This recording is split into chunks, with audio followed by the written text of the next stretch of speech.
Teaching of poetry. RPSC में इसके ऊपर ज्यादा क्वेश्चंस नहीं है, प्रोज पे हैं, मेथड्स पे हैं। सबसे पहले पोइट्री की डेफिनेशन क्या है, पोइट्री की परिभाषा क्या होगी?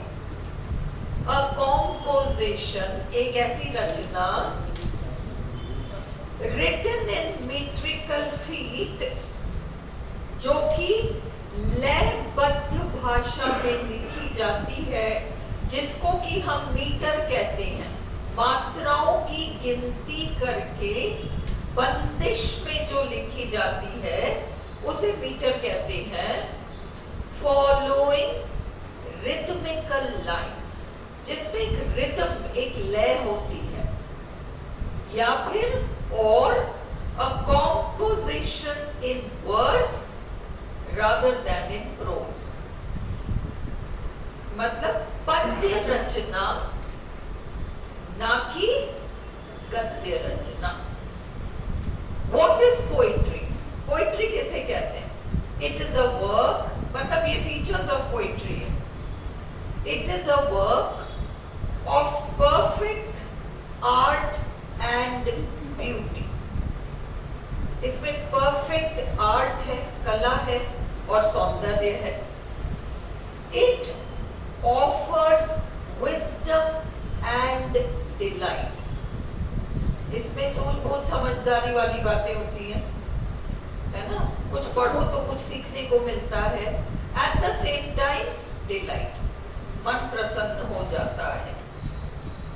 It is appealing and rhythmic.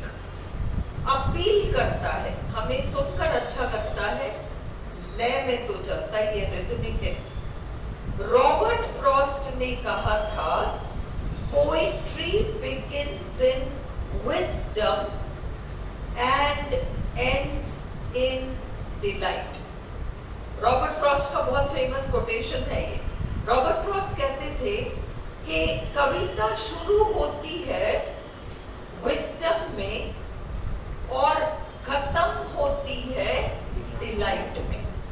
लोगों ने सोचा कि शायद ऐसा होता होगा कि अगर 20 लाइन की कविता है तो पहले 10-15 लाइन में तो विजडम होता होगा और आखिरी 4-5 लाइन्स में डिलाइट होता होगा। उनका ये कहने का मतलब नहीं था। उनके कहने का मतलब था कि कविता को पहली बार पढ़ो तो उसका एक अलग सेंस निकलेगा, दोबारा तिबारा पढ़ोगे तो आप उसकी गहराई में घुस जाओगे, कुछ और डीपर मीनिंग समझ में आती है।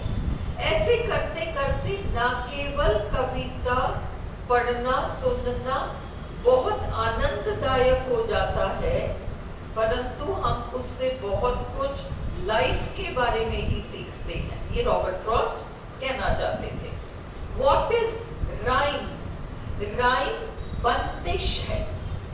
बंदिश का मतलब बांध देना, है ना? इस तरीके से साउंड्स का एक पैटर्न और प्रत्येक लाइन के एंड में एक साउंड एक पैटर्न में रिपीट होगा, या तो पहला और तीसरा एक सा होगा, या पहला और चौथा एक सा होगा, या पहला और दूसरा एक सा होगा। अगर पहला और दूसरा एक सा है तो फिर तीसरा और चौथा अलग टाइप का होगा, पर वो भी एक से होंगे। 3 और 4 एक से होंगे।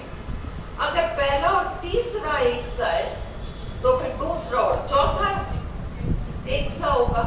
तो ये आपका राइमिंग पैटर्न है।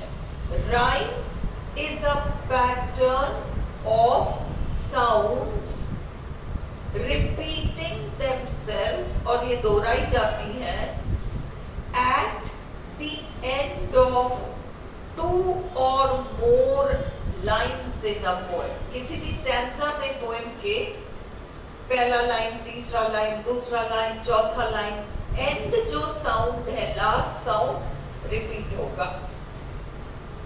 The primary objective of teaching poetry is providing delight. ये प्रश्न आया, इससे मैंने स्टार लगाया।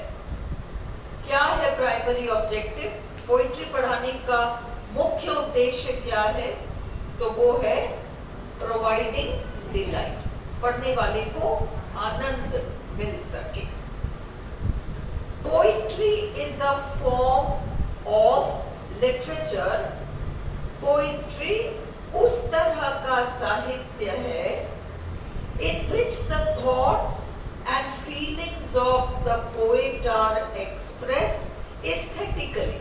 Aesthetics सौंदर्य शास्त्र है, सुंदर तरीके से, aesthetically सुंदर तरीके से। It is very interesting for children। बच्चों को सबसे पहले क्या सिखाया जाता है? नर्सरी राइम सिखाते हैं ना, उनको मजा आता है, वो साउंड रिपीट होता है, उनको मजा आता है।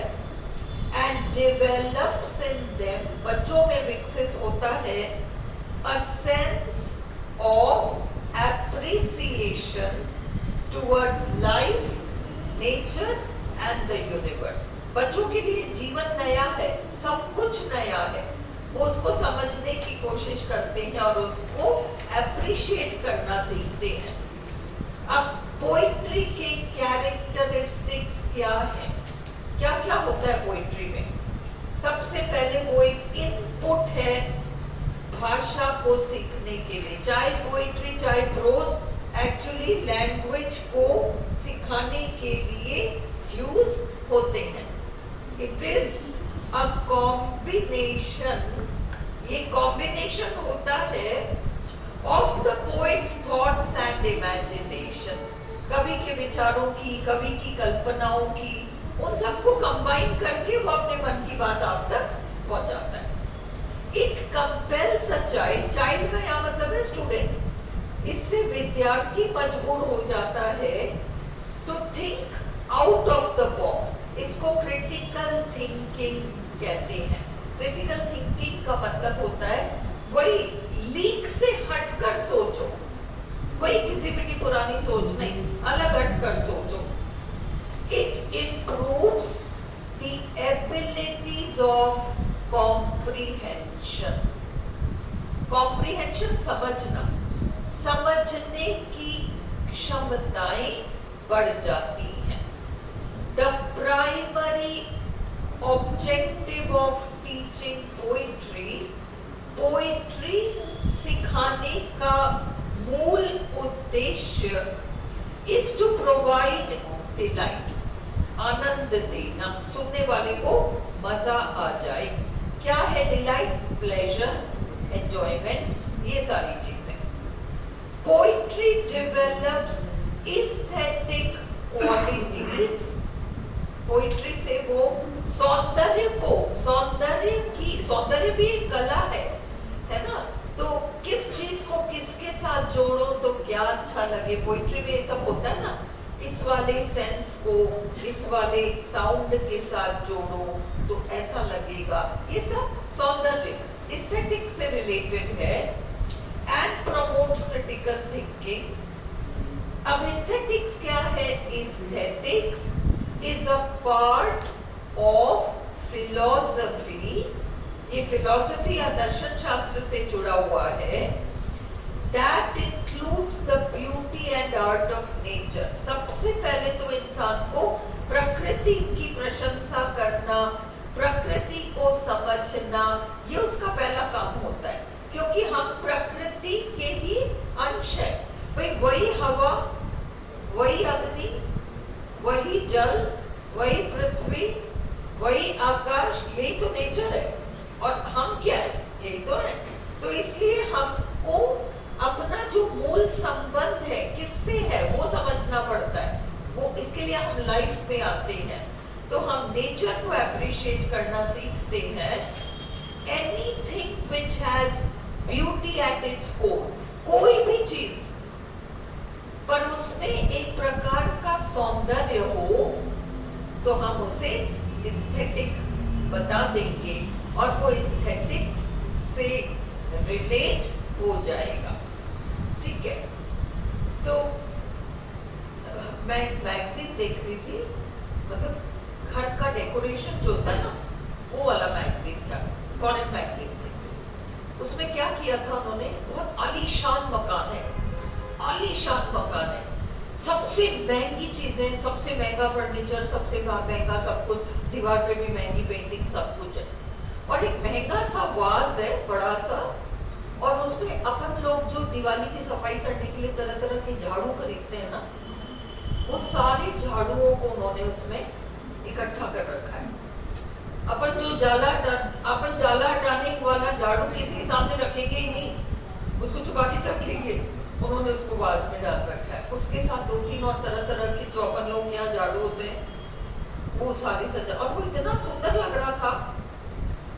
एस्थेटिक्स, वही चीज हमारे लिए तो कुछ और है, पर उसका प्रयोग, उसका कॉम्बिनेशन जो बिठाया गया है, उसको एक सुंदर सी वाज में उसको यूं निकलता हुआ तरह तरह के साइजेस में उन्होंने सजा। एस्थेटिक्स मतलब, एस्थेटिक्स की परिभाषा ये है, चीज क्या है उससे मतलब नहीं है, सुंदर होना चाहिए, उसका उपयोग इस तरीके से किया गया है। अब आप उस चीज को देख के कहोगे हाय कितना सुंदर है, पर आपके घर आया हुआ मेहमान आपके जाले हटाने वाले ब्रश को देखकर ये नहीं कहेगा हाय कितना सुंदर है, क्योंकि आपने तो उसको एक कोने में पटक रखा है। उसको, उसका प्रेजेंटेशन जो है वो एस्थेटिक्स है। एस्थेटिक्स प्रस्तुतिकरण से जुड़ा हुआ है, प्रेजेंटेशन से जुड़ी हुई चीज है। हाँ, कौन सजाएगा? कौन सजा रहा है? हाँ सजाओ, फिर हमको पिक्चर भेजना है ना। चलो, What are the main stages in teaching poetry? What are the main stages in teaching poetry? Aesthetics का एक और एग्जाम्पल तू जब कर ही रहे, उसी मैगजीन में इन लोग क्या फायर प्लेस होता है ना, उस फायर प्लेस के ऊपर जनरली एक अच्छी सुंदर सी तस्वीर लगाई जाती है। अब क्या लगाया था, अपन के राजस्थानी जो लहंगे आते ना छोटे बच्चों के, छोटे बच्चों, खूब सारा कांच का काम किया हुआ, खूब सारा वो, उस लहंगे को पूरा यूं फैला के, उस घाघरे को पूरा यूं फैला के और उसको लगा रखा है। तो वो पिक्चर पेंटिंग नहीं है, पर वो लहंगा है, और वो लहंगे को चारों तरफ मतलब पूरे घेर के साथ उसको फैला रखा है, और उसके ऊपर वो छोटू सा एक ब्लाउज, सुंदर सा वो कांच के काम वाला ब्लाउज लगा रखा है। इतना सुंदर एस्थेटिक्स, यूं देखो तो वो तो कपड़े पहनने के, पर उसका यूज कैसे किया है, वो प्रस्तुतिकरण क्या है, वो एस्थेटिक्स है। तो पोइट्री में कवि कोई बहुत अलग हटकर विचार नहीं रखता, वो साधारण विचार रखता है, परंतु असाधारण तरीके से। वो असाधारण तरीका एस्थेटिक्स है। तो what are the main stages in teaching poetry? क्या क्या से? सबसे पहले टीचर जो पोइट्री पढ़ाता है उसको पहले प्रिपेयर करना होता है, उसको उसकी भूमिका बनानी होती है कि उसको क्या करना है ना। तो प्रेपरेशन, फिर प्रेजेंटेशन, फिर उसका वो प्रस्तुतिकरण कैसे करता है, फिर उस पर वो चर्चा चलाएगा, डिस्कस करेगा, बच्चों को क्या समझ में आया, वो क्या पूछना चाहते हैं, एक्स्ट्रा इंफॉर्मेशन क्या दिया जा सकता है। तो पहले तो प्रिपेयर करो, फिर उसको प्रेजेंट करो, फिर उस पर डिस्कशन चलाओ। What is the use of rhyme?